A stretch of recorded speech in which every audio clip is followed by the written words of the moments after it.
No niin, päivää. Taas olisi pitkästä aikaa, niin kuin näkyy.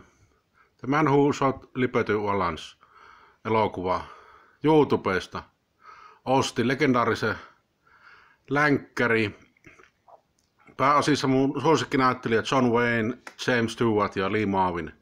Lee Marvin on pahis tässä ja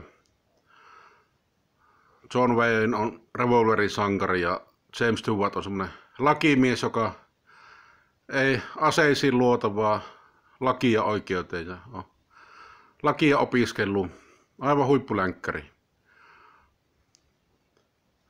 Oliko se 62 vuodelta, 1962, melko vanha länkkäri, mutta eipä se ikä tee huonoksi, vaan päinvastoin monestikin.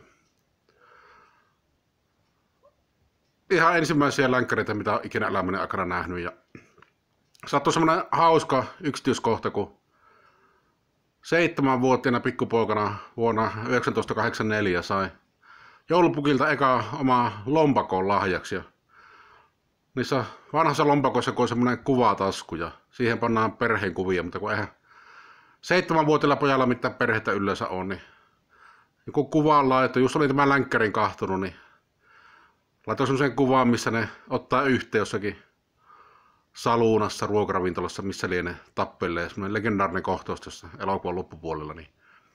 Siitä oli kuva Kainuun Sanomissa ja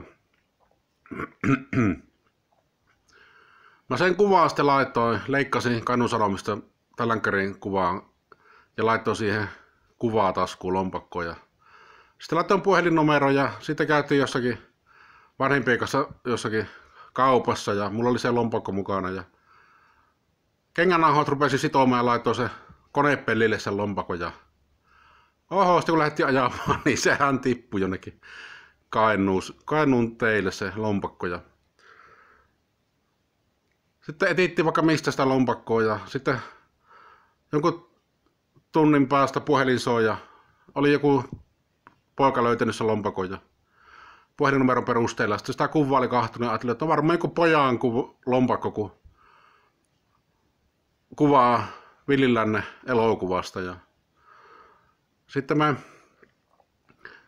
mentiin siinä, mistä lompakko oli löytynyt ja ostettiin kukkia ja meikä maksoi. Ja ajateltiin, että joku, kun nainen soitti, se varmaan se nainen löytänyt, niin se oli sen poika löytänyt. Niin vietiin sitten kukkia sille pojalle, kun olisi varmaan karkkia viety nuorelle pojalle, mutta kun luultiin, että se on joku nainen löytänyt, joka soitti sen pojan äiti, niin semmonen koominen tilanne. Mutta aivan huippulänkkäri. The Man Who Shot Liberty Valance. Lee Marvin, John Wayne, James Stewart ja kaikkia muitakin kuuluisia näyttelijöitä. Nämä on kyllä hyviä nämä YouTubet, kun täältä voi YouTubesta vuokrata ja ostaa elokuvia. Muutama euron maksaa, niin saa ostettua tämmöisen länkkärin, mitä jaksaa monta kertaa katsoa loppuun. Vuokraa vaan se 48 tuntia. Suosittelen lämpimästi. The Man Who Shot Liberty Valance. Hyvä länkkäri. Draamaa ja on tässä jotenkin ammuskeluakin ja väkivaltaa ja huumoria. Kaikkea mahdollista löytyy. Tykkäsin kovasti. Tosiaan YouTubesta löytyy. Laitahan mielipidettä alle, jos oot tykännyt elokuvasta. Mä oon kova länkkäri-fani ja tykkään länkkäreistä ja aina on sijaa sydämessä länkkäreille. 62 vuodet, en ole edes syntynyt, kun 77 syntynyt, niin vanha länkkäri, mutta hyvä. Jäi mieleen se lompakko-episodi, kun lompakko sopii kuvaa länkkäristä. Silloin joskus 1984. Mutta kiitos, jos katsoo tähän asti ja palataan taas 5 tähän leffojen parissa. Kiitos, moi moi!